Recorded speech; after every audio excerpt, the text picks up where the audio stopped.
let it bang, bang.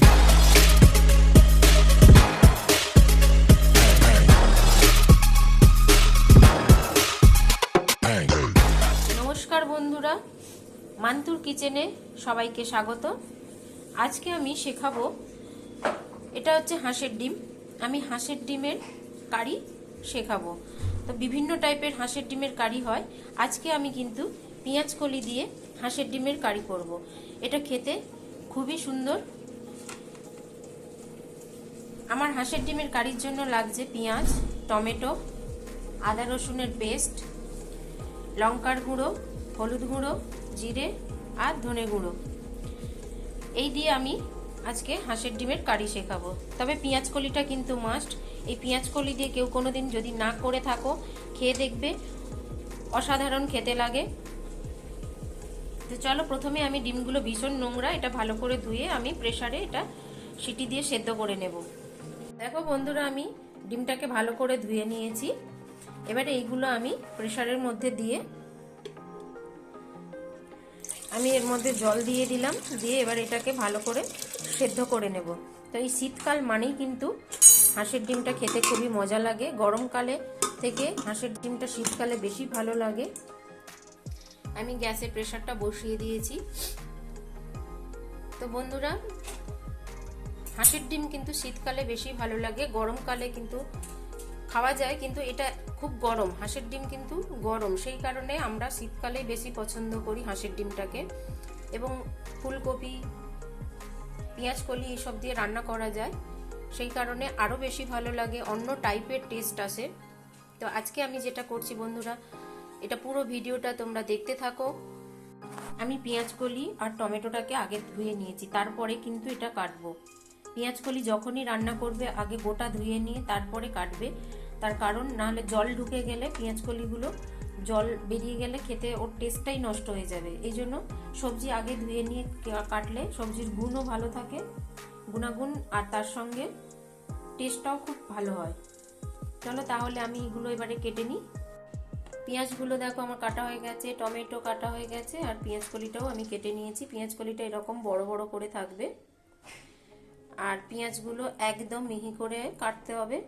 টমেটোটাকেও আমি একদম ছোট ছোট পিস করেই কেটে নিয়েছি। এবারে আমি চলে যাব, আমি যে মশলাগুলো দেব, এই মশলাগুলো আমি একটু ভিজিয়ে নেব। 1 চামচ জিরে গুঁড়ো, 1 চামচ ধনে গুঁড়ো, হলুদ গুঁড়ো, লঙ্কা গুঁড়ো। লঙ্কাটা যে যা ঝাল অনুযায়ী, বেশি ঝাল দিলে বাচ্চারা আবার খেতে পারবে না, সেই কারণে আমি এটা একটু সামান্য জল দিয়ে ভিজিয়ে নেব।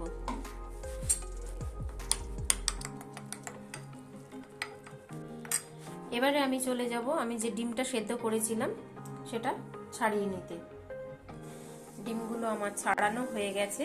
এবারে আমি গ্যাসে কড়া বসিয়ে দিয়েছি, কড়া গরম হয়ে গেছে। এবারে আমি এর মধ্যে সর্ষে, আমি পুরো রান্নাটাই সর্ষের তেলে করব।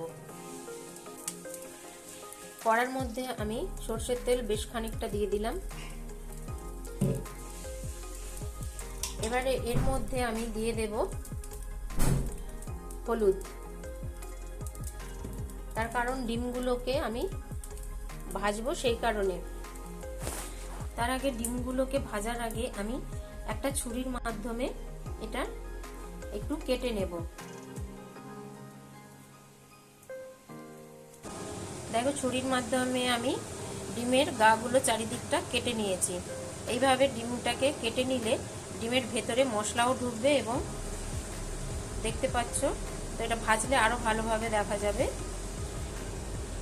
আমার তেলটা গরম হয়ে গেছে, আমি এর মধ্যে এবারে ডিমগুলো ছেড়ে দিলাম।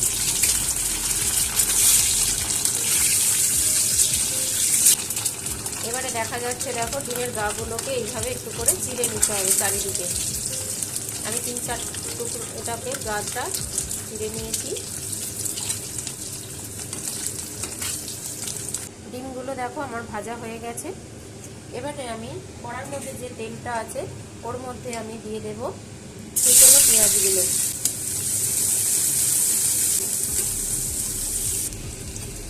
পেঁয়াজটা গোল্ডেন ব্রাউন হওয়া পর্যন্ত আমাকে নাড়াচাড়া করতে হবে, দেখতে হবে যাতে পুড়ে না যায়।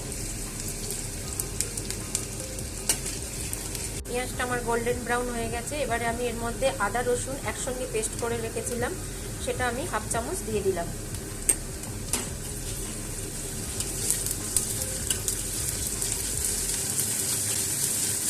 এটাকে ভালো করে নাড়াচাড়া করে নিয়ে আমি এবারে এর মধ্যে দিয়ে দেব কেটে রাখা সেই পেঁয়াজ কলিগুলো।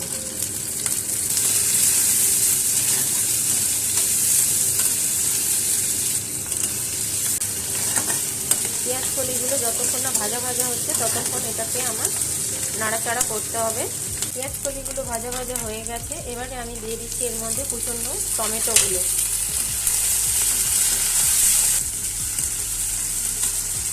টমেটোটা দেওয়ার পরে টমেটোটাকে গলার জন্য আমি এর মধ্যে স্বাদ অনুযায়ী নুন দিয়ে দিলাম।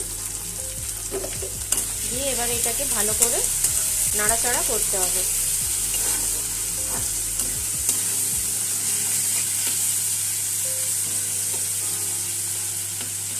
এবারে আমি এর মধ্যে ভিজিয়ে রেখেছিলাম যে মশলাটা, সেটা আমি এবারে দিয়ে দেব।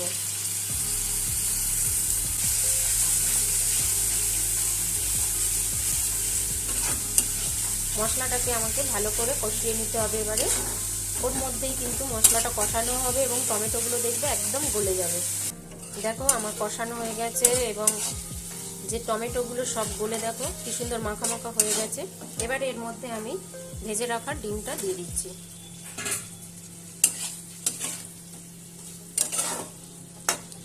আমি এতে সামান্য জল দেব, খুব বেশি জল দেব না।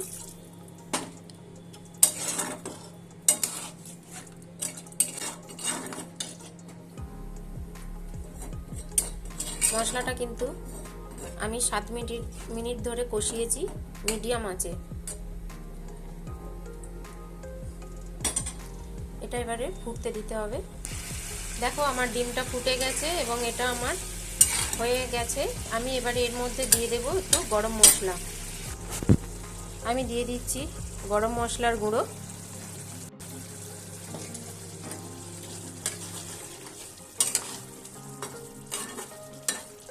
এবারে এটা আমি বন্ধ করে দেব আঁচটা, দিয়ে আমি একটু এর উপর থেকে ধনেপাতা কুচি ছড়িয়ে দেব।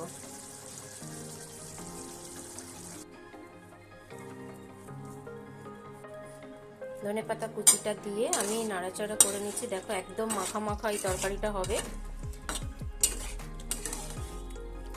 তো বন্ধুরা, যারা আমার চ্যানেলটাকে এখনো সাবস্ক্রাইব করোনি তাড়াতাড়ি সাবস্ক্রাইব করে ফেলো এবং লাইক শেয়ার কমেন্ট করতে ভুলো না, এবং রান্না করে অবশ্যই বানিয়ে খাবে, দেখবে অসাধারণ লাগবে। টাটা বন্ধুরা।